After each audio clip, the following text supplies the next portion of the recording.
Hello, everyone, and welcome back to the God, King, Father, Friend podcast. I'm Jeremy Elliott. And I'm Haik Sahakian.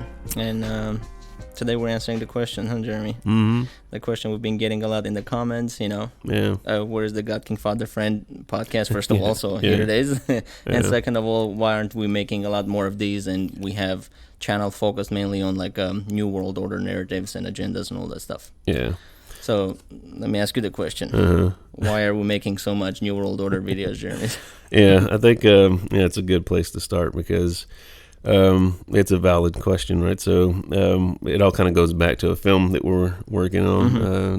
And the whole goal behind that was to produce the backstory for the New World Order. Mm-hmm. And so when we got on ideas of like explaining to people that we wanted to bring on to be cast and characters and stuff like that was so difficult to explain. We came up with the idea of a podcast that would give the people the behind the scenes of what it is that we're trying to shoot. Mm-hmm. And so in doing that, we sat down and we're like, hey, that gives us the birth of Communist Aversion 1, Communist Aversion 2. And then during the outbreak time, we see that the New World Order stuff was being imposed upon the entire world in a way in which if we were to tell people that type of data, they would probably take more note, right? And so we made a change to the iconic podcast in which we produced a couple monologues, and the monologues kind of gave us some notoriety and some exposure. And so now we wanted to take that and dovetail it into explaining exactly what the New World Order is, because that story is the backstory for the show that we wanted to shoot. And so from there, we kind of came up with two other ideas. So if you were to split it into two different narratives, one secular, one sacred, and this is where we came up with the idea of like the civilian podcast. The civilian podcast gives us this idea of like, just explain the secular data for the secular audience because they don't really care about the biblical stuff. And for those that would like or enjoy the biblical stuff and see how it fits in terms of prophecy and eschatology and things like that, then you would produce those type of podcasts for that type of audience. And so going forward, the idea is that you would eventually marry these two ideas together. This concept within the biblical text is that prophecy it's twofold. It's for the unbeliever to be kind of like God's signature on things. Like, I'll tell you things before they happen so that when you see them, you know who it is that's behind the scenes for it. And then for the believer, it's to edify them in their faith, to strengthen their faith in the God that they trust in. And so, but in order to do that, we felt that you should probably pull them apart because people that aren't interested in any of that type of data at all, their attention was attuned to it based on what they were seeing happening with how the political landscape was shaping up, right? And so, and then the whole election thing, and then moving into the outbreak time, and then seeing how forceful all the governments were, and the worldwide, lockstep. right? So it was the first experience with the worldwide stuff happening at the same time around the world, right?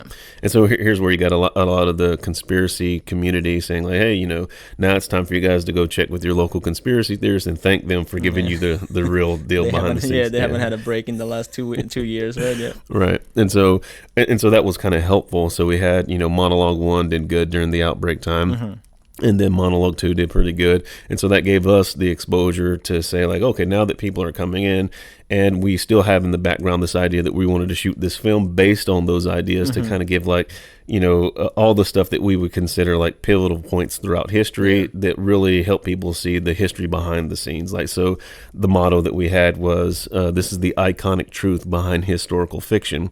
And now you just bring that information to the forefront in a way that's easily digestible. Problem is, we deep dive into a lot of detailed stuff, right? And so for, I think, the Civilian and the God, King, Father, Friend podcast that we initially came out with, those were more like, people kind of felt like they went back to school a little bit, like, oh, I don't want to sit here and kind of like be lectured to about the stuff, or some of the notes are great, but, just have more of a conversational thing and show more current events and mix that type of stuff into it, which for me is kind of like, I love the details. I love like, let's connect every single dot along the way so that when, they go to explain it to somebody else, there's not, just huge gaps missing in the explanation of it. So, and I think that's part of the problem that we wanted to solve in both of those threads.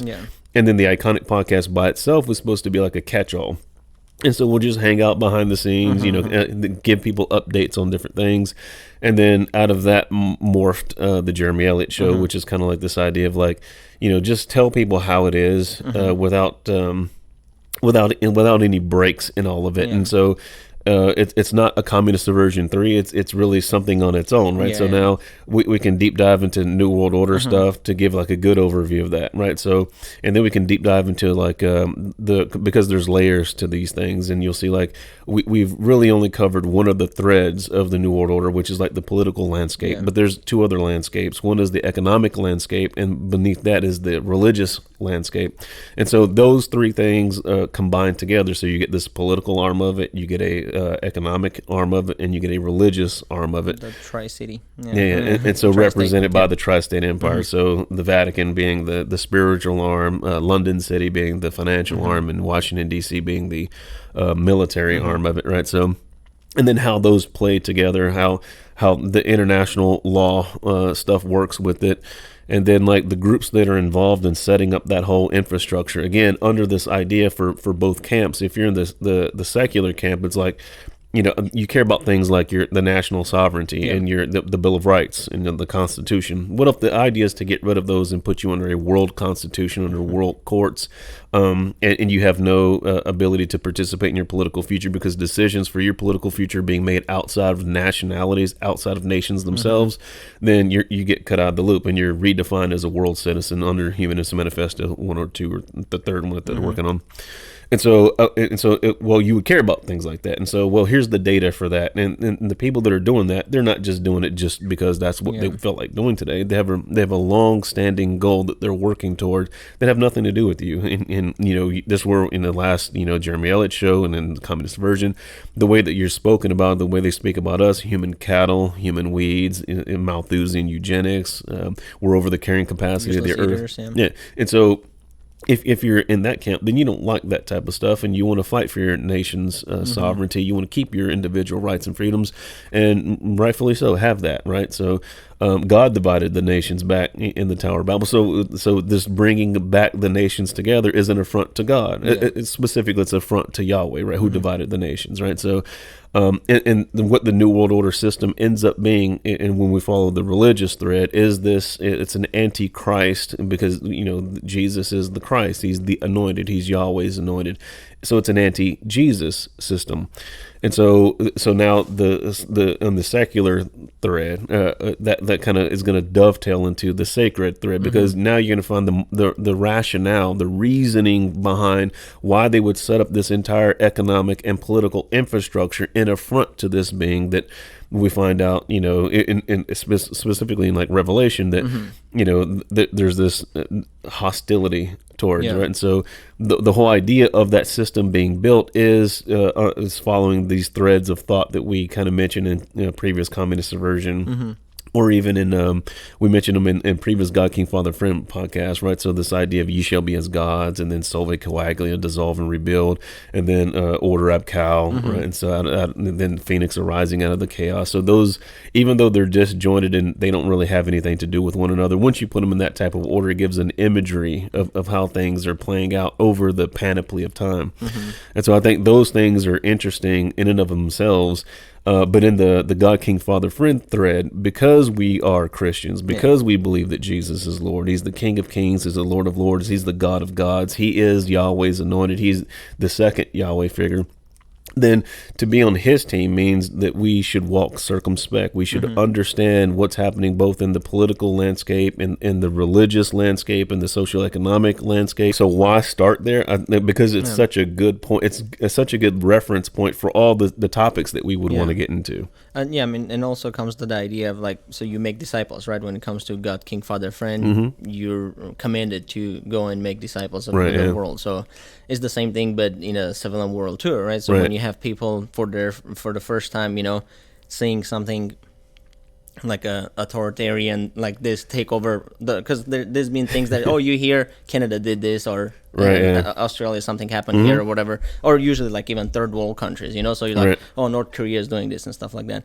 and then you see everything happening at the same time. So I think for a lot of people it was just like the first experience of it. I mean, for me too, I've heard about stuff like that, but usually it's just like these are just like fun topics you talk about, and when you mentioned the New World Order, you're the conspiracy theorist, right? So that's why we did the video. It's like, if we're the conspiracy theorists, then what does this make these people, right? Right, yeah. And so it just pretty much make disciples when it comes to like both sides, right? Because eventually, when you learn about the New World Order and stuff like that, you're like, okay, what is it? Do they want power? Like, well, they have the power to do all this globally, while at the same time. Is it money? They control all the money, so it can't be the money. Are they just evil?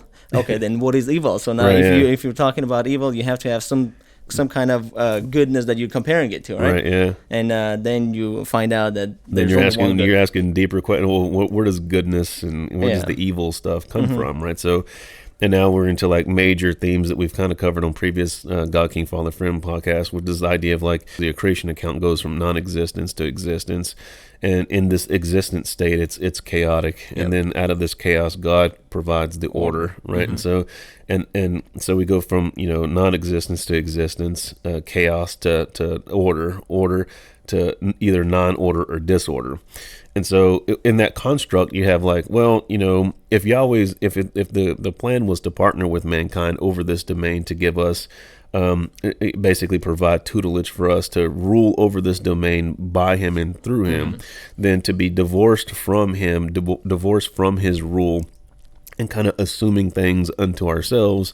Now, this is the story for why the creation gets cursed, right? And so in the end, Jesus is in where the crown of thorns before he goes to the cross, right? So because the thorns and thistles shall the ground, provide for you, and you'll work it by the sweat of your brow. So this idea of like he becomes the curse for us, and the symbol for that was the thorns and the thistles. So now when he goes to the cross to become our sacrifice to take away our sin and our unrighteousness, then he wears the crown of thorns, the symbol of our rebellion against Yahweh, right? So there's major themes. A lot of things I think need to be either said for the first time or reiterated or reframed for most people, I think, because when you talk about this kind of stuff, like especially in the believing community, it's like people they've never heard these things before. Where are you getting this stuff from, right? So, and really good references that people can follow is like John Walton has some really good material on this, and you can find all of his stuff online now. And also Michael Heiser, Unseen Realm, and all the books that he's written. So a lot of that stuff is kind of like those guys are providing really good kind of like summations of all those ideas, and it gives you a different lens to approach the text. And so now and then there's philosophical backgrounding that kind of needs to be there, like so we in previous God, King, Father, Friend podcast, we went over some of like the attributes of God. He's all powerful, all knowing, he's all present. What do these things mean? He's an infinite being. He's tri-personal in nature. He's both immanent and transcendent. And so these are huge ideas that need to be understood.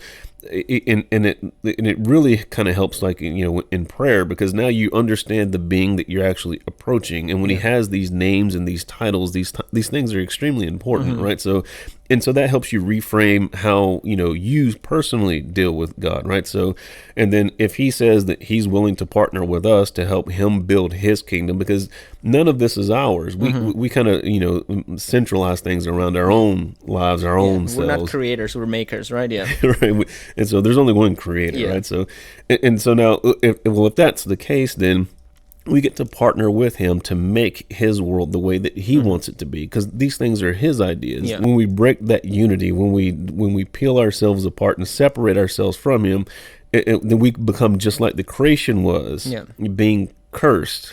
That kind of helps frame why the New World Order stuff is the way that it is. Why they're trying to break apart what's known as the nuclear family. Why would you want to do that? Well, if I'm just taking the evil thread, well, that's Yahweh's order. I don't like that. I want to remove. I want to dissolve and rebuild, right? Solve coagula.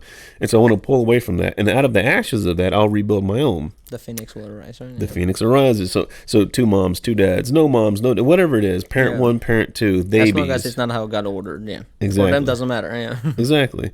And so now, in anything that's attached to God's order, needs to be pulled down in their thinking, right? So, and if that's the case, then anybody that's holding on to that represents that, as Jesus says, if they hated me, how much more are they going to hate you? So if you're holding on to everything you're kind of like a soldier behind enemy lines now, right? So, and if that's the case, then, and if they hated the captain of the Lord's host, then they're going to hate you too, right? So now what do you symbolize then?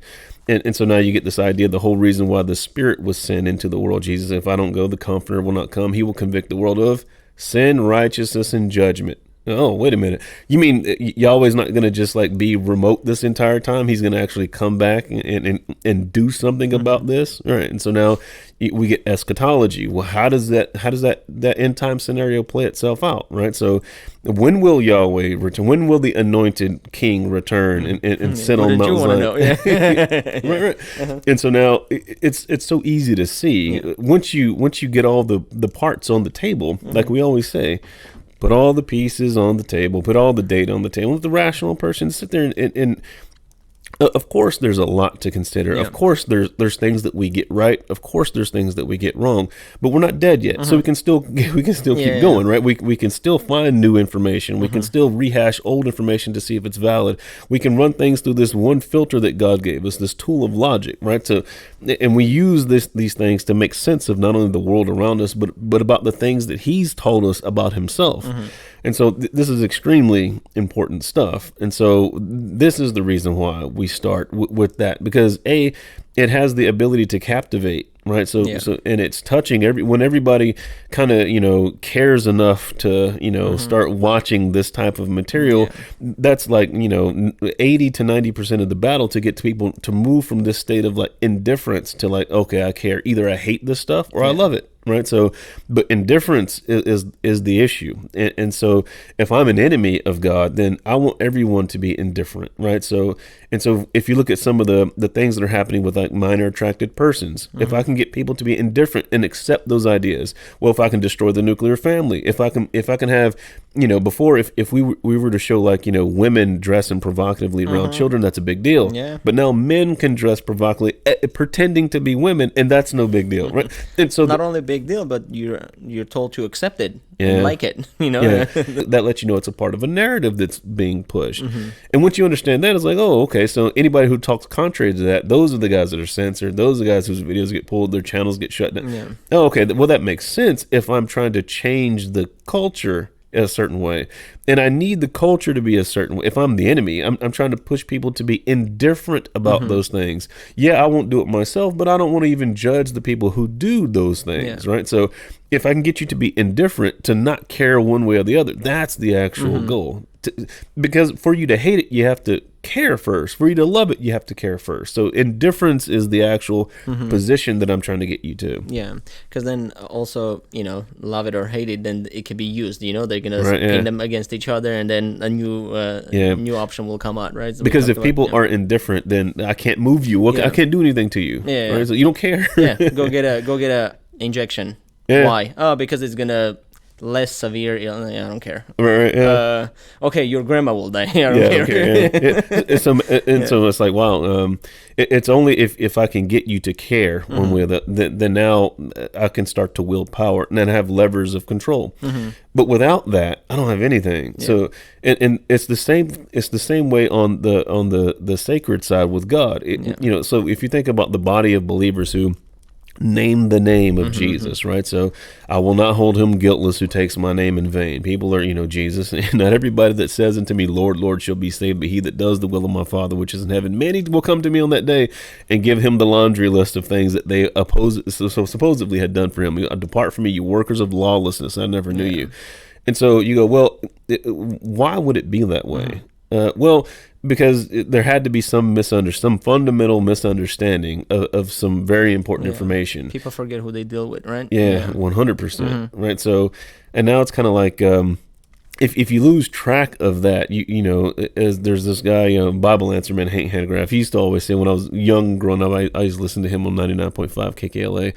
He always says, keep the main things, right? So that stuck with me because it's like, it's easy to kind of like get lost in the weeds of everything, but the main things are things are fun to learn about. It's fun to learn about, you know, what's happening in the New World Order, because that touches every aspect of human existence. It's fun to know about all the details of different doctrines of belief, right? Statements of faith and things like that, because it's not only fun to learn, but it's exhilarating learning about, you know, things that are that you couldn't have gotten to on your own, like just logically reason there. And so, but at the same time, the main thing is you and your relationship with God. In the end, he's going to give you a theology quiz, like, hey, you know, let's go over, let's see if you know like the 5 points of Calvinism, like, you know, like, which company was controlling all the other companies in America. I think it was BlackRock. No, because you got to remember BlackRock was controlled by Vanguard. Like, okay, take 5 points off.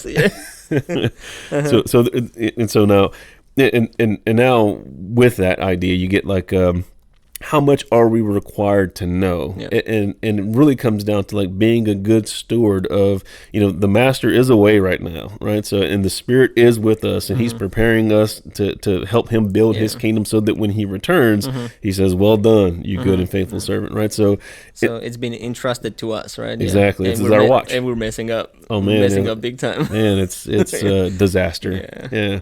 And so now, but if I'm indifferent, then you know, like, oh yes, so what? People are going to be lost. Oh well, right? So, but all these people that get lost are people that in whom Christ died, right? So you realize that a lot of effort has gone into, like we mentioned, things like the dumbing down of America, right? So lowering the scores of the students and teaching them non-history and non-hard science.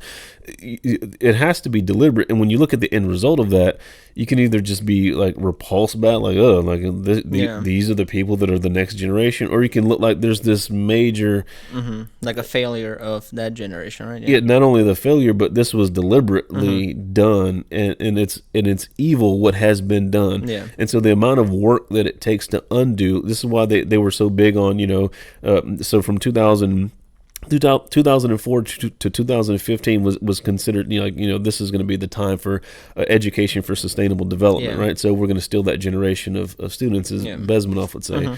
And when you do something like that, and you produce this entire crop of human beings that think a certain way, you've specifically taught them to be non-critical in their thinking, and so they're more accepting of things wholesale based on like experiential or experience.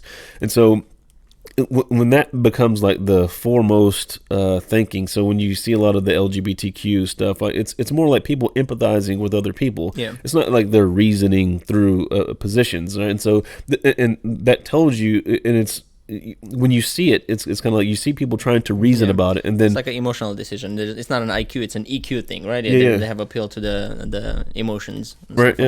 And so what happens when you start pinning down these arguments based on logic, expressed through reason in a particular thought? These people, what do? They start yelling for no reason. Because they haven't been trained how to do that. They could do that in verse. They could argue their point, but they don't do that. Why? Because they've never been taught to do that, and that part of it is deliberate. Because if you had taught them that also, they would have questioned their own ideas, their own experiences, their own thoughts about those things, and probably have come to different conclusions, and you would have less activists, you know, going to these ed schools to be administered. Because then he would be putting all the data on the table, and then the rational person will look at it and be like, are you stupid? What is this?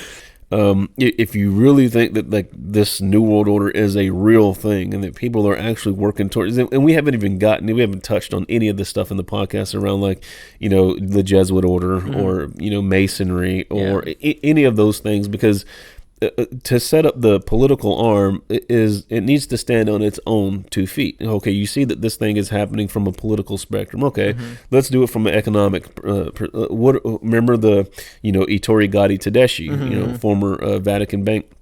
He goes, so we had this old world new economic order that we were trying to establish, and we created this other problem that we've been trying to solve for the past 50 years. You know, we're reducing the population in first world nations, and it needs to happen in the third world, right? Because, well, let's face it, what do those people have to do besides reproduce, right? And so, and we need those resources that are underneath the ground that they walk on. If we go in there and we take it by force, that's not gonna be a good look. And so we need the optics to also look correct, right? So And now you have the International Monetary Fund and the World Bank partnering together to go to these places. What John Perkins' Economic Hitman book is about, right? So, like, yeah, we're going to, go in there. We're going to basically gain control of a nation's natural resources and usurp the people that are in power, put people that are favorable to us in power. And when they default on their loans, we get the resources, right? So we own the country, but they can keep the name. We don't care about the name. Yeah. That's not important.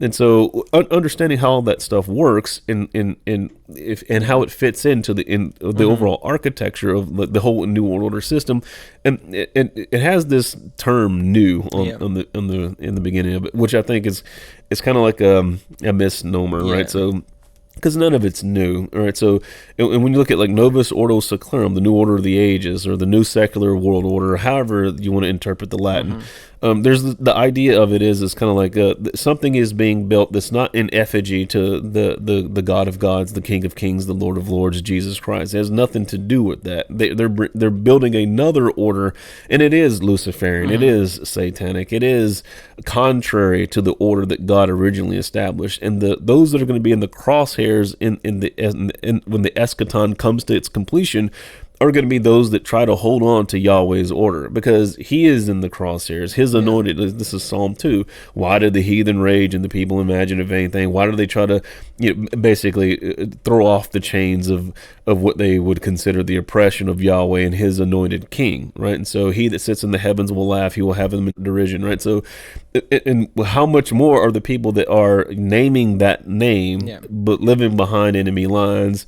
And what should those people be doing? As it says, we shall walk by faith, and not by, because none of that is going to be up to us anyway. Yeah. And so we're supposed to be faithful ambassadors of the King. We are his emissaries while he's not here.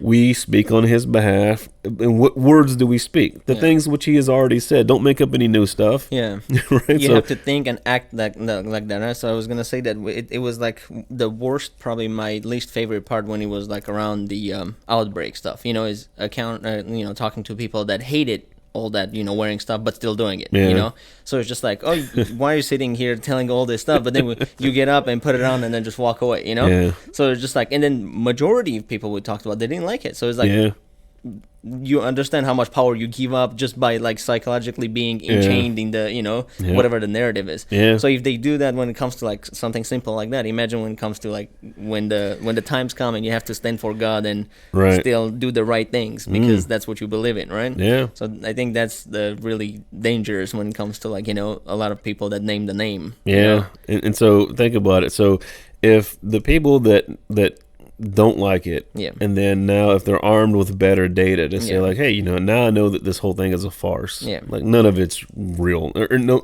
it's not even close to being what you're telling me that it is. And I can see that you're using this whole thing to get like this political power enacted across the entire world. And then there's documents like Lockstep that give you like a play-by-play, like how things should be done. Then there's the panic paper in Germany, right? Christian Dresden. And then if you just keep going, it's like, okay, now we have enough evidence to say like, okay, clearly this thing is this is a power move. And once that sets in, it's like, well, wait a minute. Am I still here obeying this thing? Now that how do you now behave, right? And so this kind of gets us to mark of the beast type stuff, right? So in Revelation 13:13, you get the mark on your right hand or your forehead, and you can't buy, sell, or trade unless you have the mark on the number of the beast. Well, why is it right hand or forehead, right? So I don't care if you believe any of this stuff, but you better act like you do, right? So, but in God's law in the Old Testament was to be written on the forehead and the right hand, so as you think, you act. And so you can't separate the two. You must understand and know and believe, and you must act in accordance with that. Yeah. And so the beast system is a parody. It's a parody of Yahweh's requirements, right? So, and that keeps it with the above as above, so below theme, right? So the things that we see up there, we want to mimic the hierarchy, but we want to remove the main guy from the throne. We want to take Yahweh off the throne, put ourselves there. And the danger of that is like people do that in our own lives. Yeah. And so we go, well, I want to be the main guy. I want to be the star character in my own life. Like, really? So I want to live my best life now. I want to, no. And so I'm crucified with Christ. It's not me who lives, but Christ lives in me. The life that I now live, I live by faith in the Son of God who loved me and gave himself for me. And so, well, it's the whole idea that that I used the attributes that he gave me in an inappropriate way. I also took from the tree of knowledge. I tried to determine right and wrong for myself, and I usurped Yahweh's authority in my life. He wanted to partner with me as the creator over his creation. Look at me. I get into his mansion, and here I am trying to organize things like this is my home, right? So this is his Airbnb. I'm his guest here, so I should act according to his ways, his rules. That's how this life should be lived. And so the danger is like, yes, this big thing is happening out in the world, but the people that accept the mark in the end, the beast is already living within them. Yeah. They're already behaving. They're already the gods of their own lives. They're already the kings on their own thrones. And they refuse to bow the knee to the King of Kings and to the Lord of Lords, right? So, the text says that to Jesus every knee shall bow, things in heaven and earth and under the earth. To him every tongue will confess that he is Lord, to the glory of God the Father. And so, it doesn't get any more clear, right? So that means I am not king, right? So, and if I'm not, then why am I pretending like I am? Why do I wake up every day and do my own thing, right? So that just means I'm now a living affront to God, right? And so, and it's going to be super obvious when Jesus returns, and I'm going to say, "Oh, hey, Lord, hey, really? Yeah. Your entire life, you were your own king, you were your own God, and now because I'm here, now you want to call me Lord? No, not everybody that says unto me, Lord, Lord, shall be saved, but he that does the will of my Father which is in heaven." I was like, oh, then it'll be abundantly clear at that point, right? So, and that's the reframing of all this stuff, putting it in a context in which I think it's digestible. People can follow it along, and they can see the real stuff happening in the real world. And then now with the God, King, Father, Friend element come in, it has more, it'll carry more, there's more touch points then. It's like, oh, now, if these guys are doing it for this evil agenda, who's their target? Who do they hate so much that they would do this entire infrastructure for? They hate Jesus. 100% they hate Jesus, right? So, and if that's the case, well, I love Jesus, right? So my knees will bow willfully. My tongue confesses willfully that Jesus Christ is Lord. Yeah. He is the God of gods, the King of kings, the Lord of lords, the Alpha, the Omega, the beginning and the end, the first and the last, he which is, was, and is to come, the Almighty. 100%. And so why would I then associate myself with anything that has to do with those that are hostile to him, right? So, because in the end, they lose. And so now that brings up another interesting, well, then why do you spend so much time talking about the losing team, right? Because we currently are behind enemy lines, because we currently are in a spiritual war. And the thing that we're called to do is be the vanguards to take Yahweh's word, his order out into the world, and to champion his order on his behalf. We're to partner with him to do that. And to not do that, and to still claim that we're on his team, he that says that I know him and doesn't keep his commandments is a liar, and the truth is not in him, right? It's so obvious once you see like how the landscape is laid out. It becomes extremely easy to be like, okay, this is what we should be doing. This is what we shouldn't be doing. It's obvious. Yeah, so then, they're losing, but they're going to do some damage while doing it too, right? So these are our brothers and sisters in the that will make it to potentially to the to the new earth and the new heavens and stuff like that. So why not do it then? Luckily, God doesn't say, the Earth's capacity in this new Earth is limited, so we can only have few, Right, He's an infinite being, right? And then these people that, they commit these crimes against God, they're offending an infinite being. So the direction that takes is like being on Jesus's team kind of means like certain things, our lives should exemplify certain things, right? So we're called to make disciples, right? Go ye therefore, teach all nations, baptize in the name of the Father, Son, and Spirit. Teach them to observe everything that I've commanded you. Lo, I will be with you always, even to the end of the age. And so, so I'm to go into the nations, and I'm to baptize in the name of the Father, the Son, and the Spirit. I'm to teach them to observe all things which he commanded, right? And so now, I need to know what he commanded, right? So, if I don't know the commands, then, I'm not like David. David says, Lord, your word have I hidden in my heart that I won't sin against you, right? So, but so what did Jesus command? Well, if I don't know that, then how do I know what the commander's orders are? And here I am supposed to be representing him out in the world, and I don't even know what the commander is saying. So if somebody says, hey, what does your commander think about this or that? Like, Right. So, let me look it up real quick. Like, really? And so this it's such a bad witness, such a bad testimony, right? So now, especially if the sin is transgression of the law too. Right. If you don't know that, I mean, in this world, you're not exempt. Oh yeah, officer, I didn't know this. Well, tough luck next time, right? Yeah, it's interesting that at that level, people won't understand, right? So like, oh, you're driving through this particular part of the state and you didn't know the law in this particular area. Okay, because you didn't know the law, I'll let you off the hook. It said no cop ever, right? So you go, okay, so why would God then let people off? In the New Testament it says God in times past winked at sin, but now He's commanding everybody to repent in the name of Jesus, right? So for the remission of sins. And so, well, if that's the case, so who has to repent then? The entire world, right? So because there was only one God and one mediator between God and man, the man Christ Jesus, right? 1 Timothy 2:5.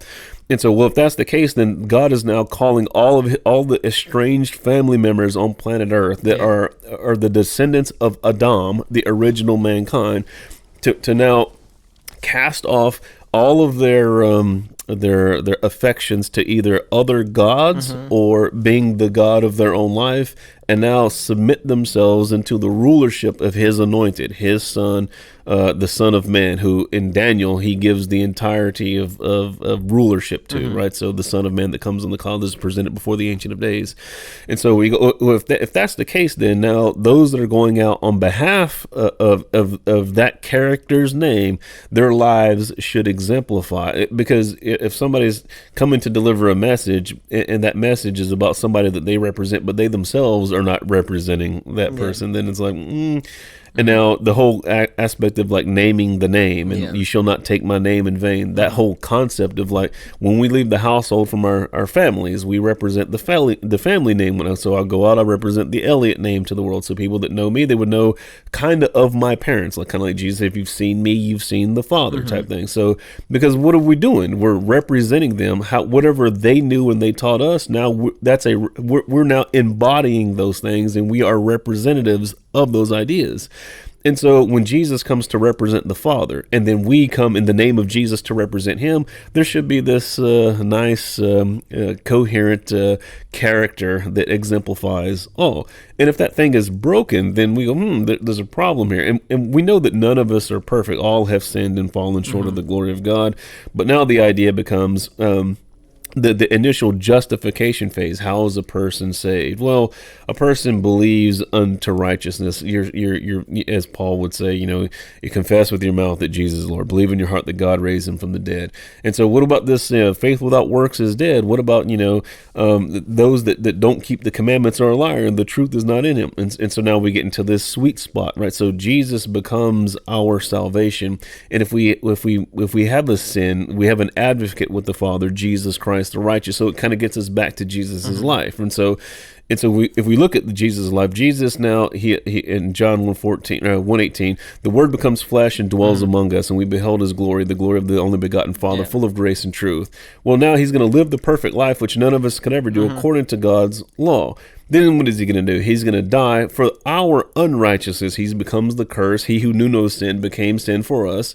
And so now He's going to resurrect from the dead. Why? Oh, Jesus says, I have the power to lay down my life and the power to take again. This command I've received of my Father. So, and now He's the first fruits of them that arise and ascend. And so He ascends. And so now we have these ideas that are linked together. So you have his descension to here. And then you have the perfect life that He lives. And then the death that He dies pays the penalty for our sin. The resurrection, because He resurrects, we too shall resurrect. And then He ascends to the right hand of the Father, having all things being put under His authority. And then now He's doing this intercessory role. If any man sins, He has an advocate with the Father, Jesus Christ the righteous.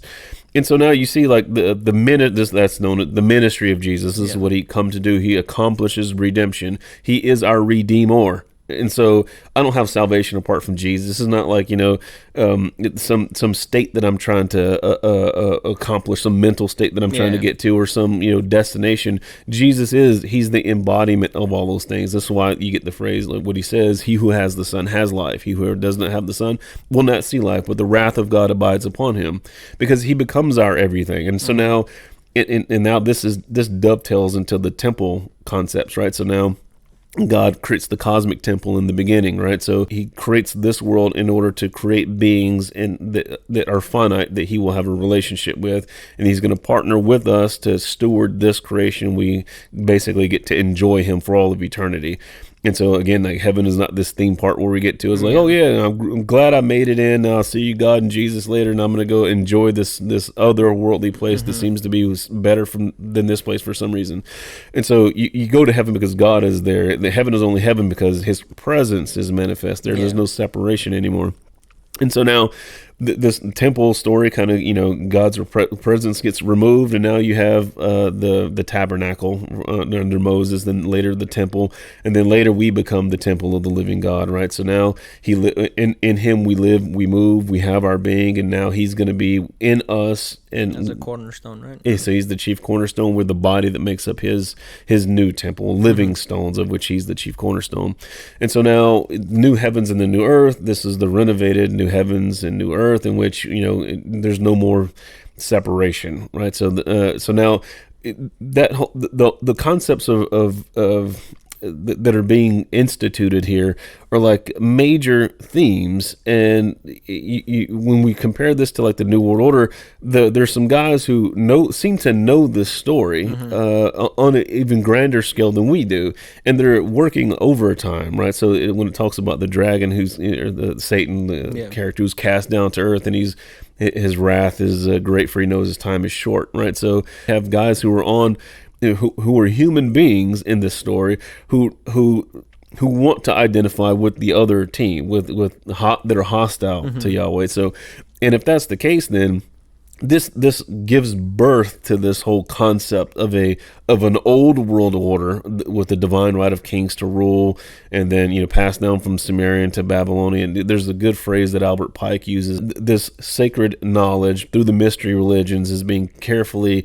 cared for, and this and been passed down through divine right of kings to rule, through like anointed priests and things like that, and it's codified in the mystery religions, and then the mysteries are taught to those in these secret societies. And those are the guys that are behind the scenes that are kind of puppeting the political affairs, because you need all of these things to go in a certain direction in order for us to kind of achieve this kind of like existence apart from Yahweh. Because if he returns, then it's game over, right? So, and if he's tied his return to like these beings that he's trying to redeem, and however that's supposed to work, then our job is to confuse, contradict, and compromise whatever it is that message is, so that they never even attain it, so that we can kind of like basically continue to exist. Work the system, right? Yeah. Yeah. And so all of that is kind of like the rationale behind why you would even start in what seems to be like, for most people, starts off as like this obscure conspiracy theory that has so many moving parts, it's way too difficult to track. But then when you start, just dividing it into these separate layers, like, oh, I can track with the political thing. Oh yeah, of course they're doing stuff like this. Oh, I can track with the socioeconomics. Oh yeah, of course they're doing this. Yeah, before we go to the next one, explain to people what politics actually is, right? Yeah. So it's not just like two people just like arguing over who's going to win the argument, and they win the votes. Yeah. So politics is the argumentation over limited resources, right? So, and everybody is familiar with this, and like if you play like in organized sports, right? So the guy who's a really good, let's say in basketball, because I play basketball, the guy who's really good and but doesn't get the playing time or doesn't get the starting position, he goes, oh man, it's all politics, right? So this is the allocation, this is the argumentation and allocation of limited resources. Hey, we only got so many spots. Yes, you may think that you're the best player here, but according to the person that has the authority, the coach, if it's being ran by him, in his strategy, he's thinking, how can I win the most games with the tools and resources that I have? And if you are one of those resources, then and you don't like the decisions, you say it's politics, man. And so fighters that don't get paid the right money, it's all politics. It's all everybody understands these concepts, and so. And now when usually when that term comes up, it's more like, people are thinking about, Democrats and Republican, right versus left, the presidential elections or Congress or whatever. And so again, the same idea applies. There's limited resources. There's only one position of president, one position of vice president. There's only, certain senators in the House of Representatives. And so when you look at that, you go, okay, there's limited resources. What's the best way for us to access those resources? use those resources, divide those resources to whatever the overall strategy is that we're working towards. And so in the New World Order stuff, it's no different there, right? So because, not everybody, this is why there's been like this whole push to keep this thing secret for so long, because if everybody knows this type of stuff and that there's these sinister currents of thought and that people are trying to do these type of things, and what it involves is kind of like reduction of the population, and I'm considered a human weed or cattle. I don't like that stuff. And so, my first inclination is going to be like, well, screw that. I'm going to go do my own thing. But in doing my own thing, I now realize that you guys are in control of everything. Right? So, that's a problem. Now, when I see a guy that's representing you trying to basically sweet talk me with a bunch of rhetoric to join your team, and I know the end goal is for you to get rid of me, now if I know that, then it's kind of like, well, I can either play the game or I can try to like barter, like, like maybe I'm not strong enough to like compete against it, or I would be a complete rebel against it and be like, oh no, I'm going to rally people against these ideas because I see what you're up to. You turn into Bezmenov, but now it's an uphill battle from there because, well, if you control like the media and you control like all the things where I would go to try to like let people know, and you're running a counter narrative, you're letting people, you're making people think that people that think like this are, on the Looney Tunes side, and so you stack all the entire deck against people that would kind of go against that narrative, right? So, and this is why it kind of devolves into like, what people would say, this is a spiritual warfare, right? So it's not by might, not by power, but by my spirit, says the Lord. And so we wrestle not against flesh and blood, but against thrones, dominions, principalities, and powers, spiritual wickedness in high places. And so there's a lot to say, and there's a lot of things to understand, and I think it only made sense for us to start kind of in that era, specifically because we had already had the concept from trying to make that original the roots film of the whole YouTube channel was that, right? Yeah, and it kind of like it made sense to transition into that, and then caring enough to tell people about the gospel, right? So that we've offended an infinite God. Religion is a way to kind of like appease an infinite God, but if you dig in your pockets and you don't have enough in your pockets to pay for an infinite debt that you owe, the sin that you did against an infinite being. And so that being creates covenants now, right? So that's the whole idea of covenant. Covenants aren't contracts. Contracts, two equal parties coming together to negotiate, like, okay, I got this, I'll give you this, you give that, okay, let's work this out. A covenant is completely one-sided. I have all the power and I'm good, and so I'm going to work things for your benefit. And what does God get from any of this stuff? Right? So he could completely start over, right? Oh, I'll do another creation, right? So there's no plan B with God. He's either he's not going to violate the freedom that he gave us. Yeah, and he can't go against himself. Right. Yeah. And so now you have this idea, well, if that's the case and God will not violate it, and there is no plan B, there's no plan for God to do anything other than what he's currently already done, then now you have this idea of like, well, for us, what can we do? Right, so we either accept or reject the terms of that covenant. And so for believing, you get this idea of like, we can only accept or reject Jesus as our King. We can only accept or reject Jesus as our Savior. We can accept or reject God as our Father. Right, so all those things are couched in those bigger themed ideas. And it's only by those things and understanding how those things fit within this whole overall architecture that I think things kind of like settle in, kind of like you built the house, now let the house settle in and let the ideas kind of like be driven home, be firmly rooted, not only in the secular sense, but in the biblical sense as well, because and this is why we started out the first God, King, Father, Friend stuff with like a reframing from the beginning. And you have to understand what was being said in Genesis, understand what the Sabbath stuff was about, and understand like what this redemption stuff, understand the nature and character of God.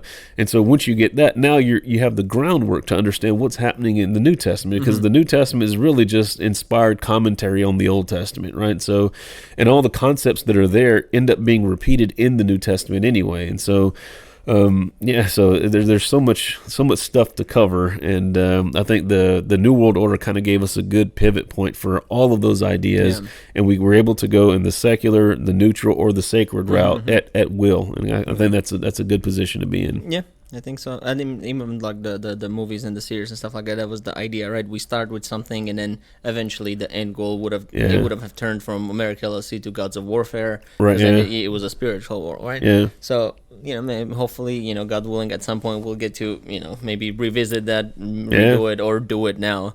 But yeah, so that was the goal, and we kind of started everything with that mindset. Hey, we'll start with civilian stuff, get people kind of interested, and then once you start, once you kind of reach the that kind of tail end of it, when you're like, okay, what do we do now? Now we know all this stuff, And it's like, oh well, there's this idea that we're gonna introduce to it. So and then it's a lot easier, kind of to have that conversation, rather than just somebody that's asking the question, what should we do? Like, oh, well,